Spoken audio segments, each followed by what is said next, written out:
پوری تھی نا کہ ایک تو رحمت کا غرض بیان کر رہا ہے کہ رحمت یہی ہے دین کی مٹی پلیز ہوتی رہے، درگزر ایسی بےغیرتی کرنی ہے۔ تم جو پیسے لیتے ہو نا باہر سے، لیتے رہو جیب میں بھرتے، مگر مسلمان نہیں یہ کام کرتا۔ مسلمان کے یہاں رحمت یہی ہے کہ جو مستحق ہے درگزر کا، وہاں درگزر سے کام لو، پہلا یہی ہے۔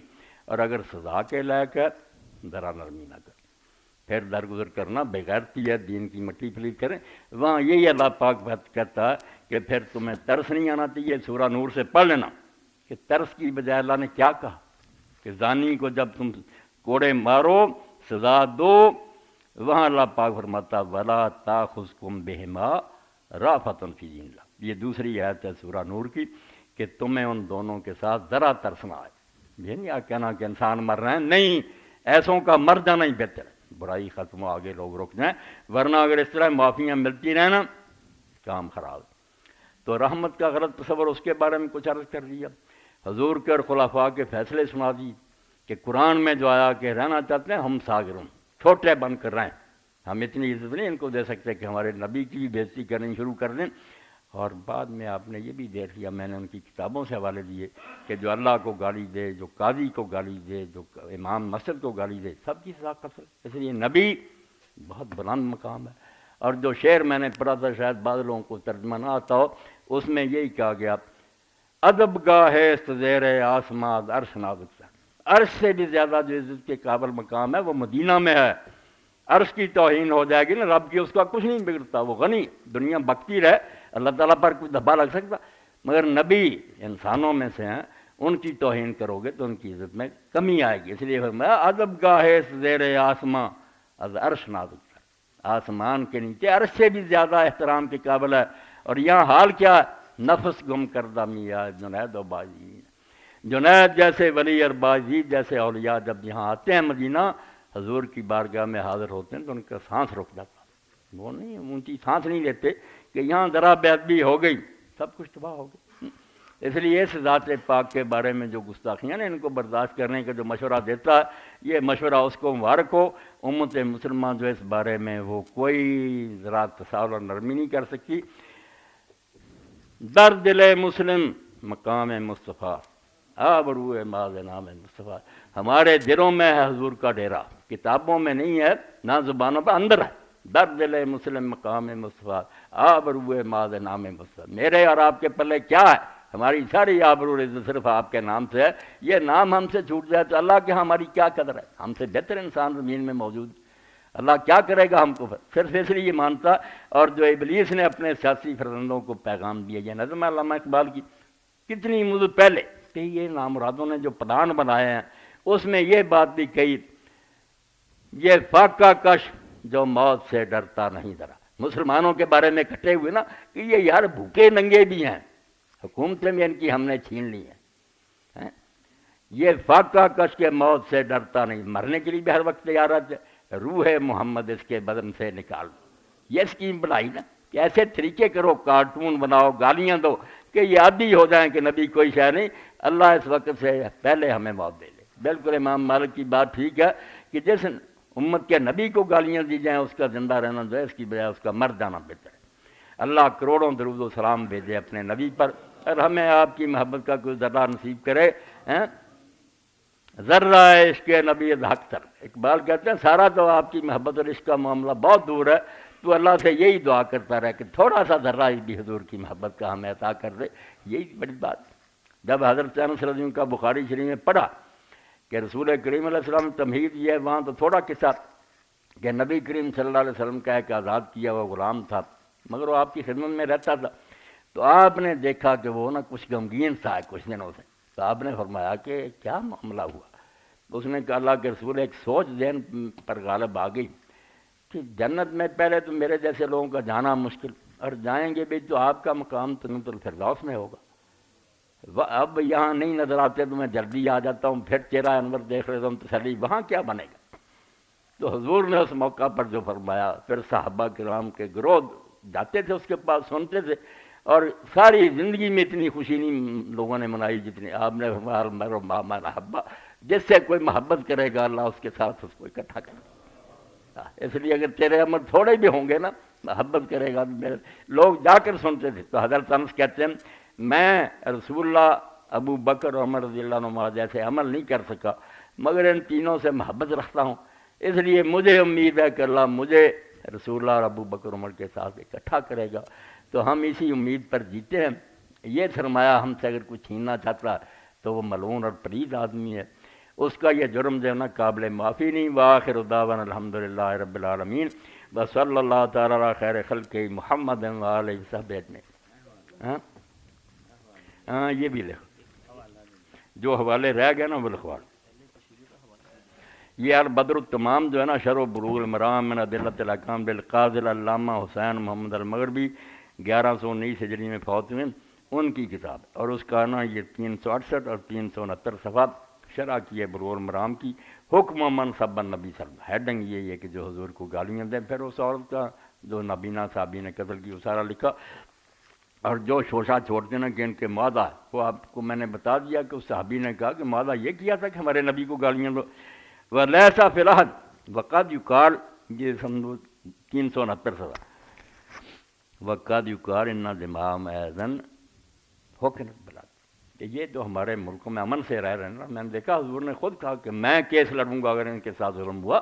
یہ ہمارے بھائی رہ رہے ہیں, ہم نے ان کو ضمانت دی ہے, مگر ضمانت میں شامل ہے کہ تم بھی ہمارا خیال کرو, ہمارے جذبات کا لحاظ. تم ہمارے منہ پر حضور کو گالیاں دیتے. وَلَيْسَ فِي الْأَحْدِ أَنَّهُمْ يُسُبُّونَ النَّبِيَّ صلی اللہ علیہ وسلم, تو یہ اس معاہدے میں قطعاً نہیں ہے کہ یہ حضور کو گالیاں دیں گے. فَمَنْ سَبَّ مِنْهُمْ انتقض عہدہ, جو گالی دے گا اس کا وہ معاہدہ جو ذمہ کا تھا اسی وقت ٹوٹ جائے گا. فَيَصِيرُ كَافِرًا بِلَا عَهْدٍ, تو پھر یہ ایسا کافر ہو جائے گا جس کے بارے میں مسلمان حکومت کی کوئی گارنٹی نہیں. فَيُحْضَرُ دَمُهُ, اس کا خون پھر دونا ایک کوڑی کا بھی نہیں. إِلَّا يُسْلِمَ, ہاں اگر ایسا بکنے کے بعد اسلام لے آئے, توبہ کر لے, حضور کے قدم پکڑ لے, پھر ٹھیک ہے. واللہ اعلم. کیوں بھائی حوالہ ہو گیا, کوئی اور رہ گیا تو ہاں جلد نمبر تو چوتھی ہے الجزء الرابع. یہ کیا اچھا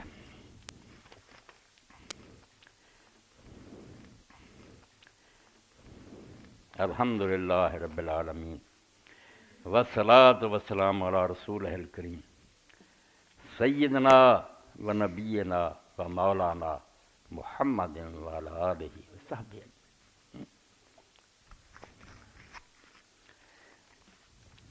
اما بعد, ایک تو اعلان ہے, وہ بھائی میرے سامنے بیٹھے ہوئے آئے ہیں, کئی جمعوں سے ان سے زیادہ بچی کی شادی کر رہے ہیں, یتیم بچے کو انہوں نے بیٹی دے دی ہے کہ چلو یہ یتیم ہے اس کی میں سرپرستی. آپ بیچارے تنگ دست ہیں. میں آپ سب لوگوں سے درد دل سے کہتا ہوں کہ کئی مہینوں سے وہ آ رہے ہیں, اللہ اجر دے آپ کو.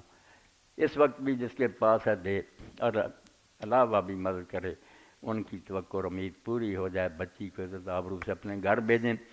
بچیوں کو گھروں سے رخصت کرنا اس وقت بہت انتہائی مشکل ہو چکا. اس میں ہم سب لوگوں کو چاہیے کہ تعاون کریں. انشاءاللہ اللہ اجر دے گا. اس یتیم بچے کی سرپرستی بھی ہو جائے گی, ان بھائی کی بھی مدد ہو جائے گی. اللہ توفیق دے, کوتاہی نہ کیا کر. جب ایسا مرحلہ ہے کھلے دل سے دیں. یہ بالکل اللہ تعالیٰ کی طرف سے نا موقع ہوتا ہے, یہ مس ہو جائے کام تو ہو ہی جائے گا مگر ہم محروم رہ گئے. میں اس وقت آپ کے سامنے سیدنا حضرت عثمان رضی کا بیان کروں. یہ جو لوگ کہتے ہیں بھوکے مر رہے ہیں لوگ, روزگار نہیں ملتا, آپ سب مجھ سے زیادہ جانتے کہ دولت اتنی ہے لوگوں کے پاس کہ اگر وہ دے دیں نا ان غریبوں کو تو سارے کوٹھیوں میں رہ سکتے ہیں. اس کو سنبھالے بیٹھے ہیں, سام بنے بیٹھے ہیں, پتہ ہی نہیں ہماری دولت دینا نہیں چاہتے. مگر اس دولت کا دیکھیں کہ حضرت عثمان رضی اللہ تعالیٰ عنہ, حضرت ابو بکر رضی کا زمانہ تھا, قید ہو گیا, لوگ بھوکے مرنے لگے. اللہ نے انہیں دیا تھا, اسی لیے عثمان غنی کہتے ہیں رضی اللہ تعالیٰ. آپ نے شام سے اونٹوں کی ایک قطار جو تھی نا غلے سے لدی منگوائی. جب وہ مدینہ کے پاس پہنچی قطار تو مدینہ کے لوگ باہر گئے, انہوں نے کہا عثمان تو نا 1 روپیہ لے لا من پر, 2 دیے 3 دیے, مگر وہ نہیں مانے. انہوں نے یہی کہتے رہے مجھے زیادہ ملتا. اب لوگوں نے کہا کہ مدینے کے سارے بیپاری تو یہاں ہیں, وہ سارے کہہ چکے ہیں, اور کون ہے جو زیادہ دیتا. انہوں نے کہا صبح دیکھ لینا. صبح پھر منادی نے مدینہ کی گلیوں میں آواز دی کہ سارے غریب اپنی اپنی ضرورت کے مطابق عثمان کے دروازے سے مفت لے جائیں, مفت. رضی اللہ تعالیٰ عنہ تو لوگوں نے کہا آپ تو کہتے ہیں زیادہ ملتا ہے، انہوں نے قرآن پڑھا پھر سورہ بقرہ کہ اللہ کہتا نہیں کہ جو اللہ کی راہ میں خرچ کرتے ہیں وہ ایسے ہے جیسے ایک دانہ بویا اور اس میں 7 سٹے نکلے اور ہر سٹے میں 10 دانے 100 دانے اور 700 گنا، اور اللہ نے یہ بھی کہہ دیا کہ جس کے لیے چاہوں گا میں اس سے بھی زیادہ دوں گا۔ اس لیے میں یہ کہتا تھا کہ تم کیا یار نفع مجھے دے رہے ہو، اللہ کے نفع کی بات تھی۔ تو ایسے سرمایہ دار ہمارے بند ہیں تو کسی سے قرضے لینے کی ضرورت نہیں، نہ ہمارے غریب دھکے کھائیں، مگر مصیبت ہے کہ ہم جہنم میں وہ منظر دیکھیں گے جو قرآن سورہ توبہ میں کہتا کہ ہم اس کو آگ میں تپائیں گے، تمہاری پیشانیاں اور پیٹھیں اور پہلو جو ہیں اس کو داغیں گے اور کہیں گے چکھو مزہ اس دولت کا تو تم اکٹھا کے پھر اچھے رہو گے، اور دے دو اللہ کے بینک میں جمع ہو جائے اور تمہارے لیے بڑھتا رہے، واللہ یضاعف لمن یشاء۔ تو اللہ توفیق دے، ایسی جب اپیل ہو نا تو کھلے دل سے خوش ہو کر حصہ لیا کریں، اللہ راضی ہو۔ یہ مسجد کے متولی تھے میاں عبدالواحد رحمۃ اللہ علیہ، ہمارے بھائی تھے، ان کے بچے عبدالسلام اور ان کی اہلیہ وہ بیمار ہیں، آپریشن بھی ہوا مگر بیماریاں ان کی خطرناک ہیں، انہوں نے یہ کہا کہ ہمارے لیے دعا کریں، ان کے لیے اور باقی مریضوں کے لیے بھی انشاءاللہ کریں گے، خصوصی سے ان کے لیے تو کرنی۔ اور مولوی فقیر اللہ صاحب انہوں نے یہ کہا کہ کتابیں پڑھی ہیں میرے پاس، علی حسین، امام زین العابدین، زید بن علی بن حسین، قادیانیت، تو کہتے ہیں آئندہ جمعہ کو نئی کتابیں آنی ہیں، اس لیے دوستوں کو توجہ دلائیں کہ جن کی جیب میں کچھ 4 پیسے ہیں وہ یہ کتابیں لیتے جائیں، اللہ توفیق دے۔ تو یہ بھی نیکی سے ایک قسم کا نا تعاون اور ہمدردی ہے کہ وہ کتابیں بک جائیں، نئی آ جائیں گی تو اللہ توفیق دے، دیکھتے جایا کریں، اگر کوئی چیز اچھی نظر آئے آپ کی لے لیں۔ تحریک اسلامی کا اجتماع پرسوں بروز اتوار مرخہ 9 وقت 9:30 بجے شروع ہوگا، مسجد میں اب آپ شرکت فرمائیں۔ نئے سال 2011 کی اسلامی ڈائری قاری فقیر اللہ صاحب سے حاصل کریں، قیمت 76 روپے۔ جو حضرات 5 یا اس سے زائد ڈائریاں خریدیں ان سے فی ڈائری قیمت 70 روپے وصول کی جائے گی۔ تو ڈائری بھی ہر آدمی کی ضرورت کی چیز ہے، اسلامی ڈائری، احادیث لکھی ہوئی ہیں، آیتیں لکھی ہوئی ہیں ہر صفحے پر، تو یہ بھی ساتھ برکت بھی ہوگی، اللہ توفیق دے تو یہ چیزیں بھی خرید لیا گی۔ اللہم صلی علی سیدنا مولانا محمد النبی الامی وازواجہ امہات المومنین وذریتہ واہل بیتہ کما صلیت علی آل ابراہیم فی العالمین انک حمید مجید۔ اللہم انصر الاسلام والمسلمین واخذل الکفرۃ والمشرکین۔ اللہم اغفر للمؤمنین والمؤمنات والمسلمین والمسلمات الاحیاء منهم والاموات، ان اللہ یامر بالعدل والاحسان وایتاء ذی القربی وینہی عن الفحشاء والمنکر والبغی یعظکم لعلکم تذکرون۔